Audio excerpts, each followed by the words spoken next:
चलिए आगे बढ़ेंगे और बात करेंगे अन्नदाताओं की। सत्ता में आने के बाद सरकार अपना पहला वादा पूरा करने जा रही है। कल से प्रदेश के 33 जिलों में कर्ज माफी शिविर आयोजित होने जा रहे हैं और इसके लिए राज्य सरकार ने भी पूरी तैयारी कर ली है। लेकिन इस कर्ज माफी को लेकर किसानों में कई तरह के संशय और आशंकाएं भी हैं। किसान कर्ज माफी की इस कवायद को किस तरह से अंजाम दिया जाएगा, क्या होगा इसका गणित, देखिए रिपोर्ट।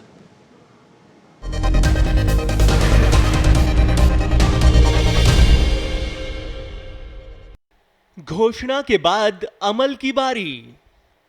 कल से कर्ज माफी की तैयारी। भाजपा ने भी की आंदोलन की तैयारी। लोकसभा चुनावों से पहले प्रदेश में किसानों को लेकर सियासत एक बार फिर गरमाने लगी है। विधानसभा चुनाव तक जहां विपक्ष में रही कांग्रेस ने भाजपा सरकार के खिलाफ मोर्चा खोले रखा था, सत्ता परिवर्तन के तत्काल बाद भाजपा अब किसानों के मुद्दे को लेकर कांग्रेस सरकार को घेरने की भूमिका में आ गई है। भाजपा ने कांग्रेस सरकार पर वादा खिलाफी का आरोप लगाते हुए 8 फरवरी को जेल भरो आंदोलन की घोषणा कर रखी है।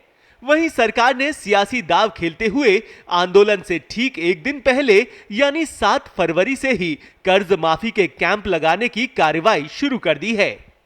राज्य सरकार ने सहकारी बैंकों का पूरा कर्ज माफ करने की घोषणा की है, लेकिन जिन 13,05,000 किसानों की पिछली सरकार में पूरा कर्ज माफ हो चुका है, उनकी दोबारा कर्ज माफी पर मुख्यमंत्री के दिल्ली से लौटने के बाद ही निर्णय हो सकेगा। 2 हेक्टेयर से ज्यादा भूमि वाले जिन 8 लाख से भी ज्यादा किसानों का कर्ज माफ किया जा रहा है, उनमें ज्यादातर पश्चिमी राजस्थान से हैं। चलिए ग्राफिक्स के जरिए समझते हैं कर्ज माफी का गणित। यह है कर्ज माफी का गणित। अभी केवल सहकारी बैंकों से जुड़े हुए कर्ज ही माफ होंगे। राज्य सरकार 30 नवंबर 2018 तक के ऋणी किसानों का कर्ज माफ करेगी। इस अवधि तक प्रदेश में सहकारी बैंकों के 24,44,000 ऋणी किसान हैं, लेकिन अभी केवल करीब 11 लाख किसानों के कर्ज माफ होंगे। इन 11 लाख में से 8 लाख से भी ज्यादा किसान 2 हेक्टेयर से ज्यादा जमीन वाले हैं। शेष करीब 2.5 लाख किसान 2 हेक्टेयर के कम जमीन वाले यानी लघु और सीमांत हैं। इन 2.5 लाख किसानों को पूर्ववर्ती सरकार में 50,000 की कर्ज माफी का लाभ मिल चुका है, लेकिन इसके बावजूद इन पर कर्जे की कुछ रकम बकाया चल रही है। शेष 13,50,000 किसानों की कर्ज माफी पर अभी फैसला होना बाकी है। ये वो लघु और सीमांत किसान हैं जिनका पिछली सरकार में पूरा कर्ज माफ हुआ था, लेकिन इन्होंने फिर से फसली ऋण ले लिया है। सभी 24,44,000 किसानों पर करीब 9,400 करोड़ का कर्ज है। जिन 11 लाख किसानों की कर्ज माफी होगी, उन पर करीब 4,500 करोड़ का कर्ज है।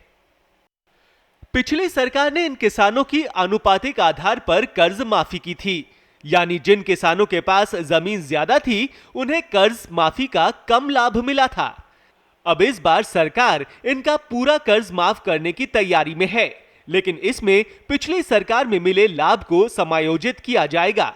7 फरवरी से सभी जिलों में शिविर लगाकर किसानों को ऋण माफी प्रमाण पत्र वितरित किए जाएंगे।